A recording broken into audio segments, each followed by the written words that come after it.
Hoy deseo hacer de mi día algo especial.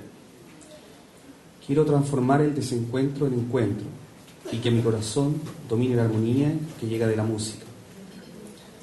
La música, sobre todas las artes, nos une unos a otros en nuestra común naturaleza humana.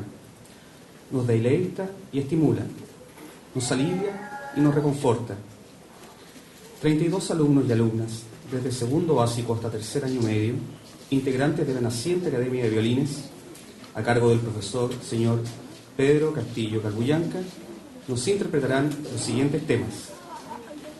Himno a la alegría, Ludwig von Beethoven, adaptación de Pedro Castillo, y Todos juntos, tema de los Jaivas, con arreglos de Felipe Copaja y Felipe Hidalgo.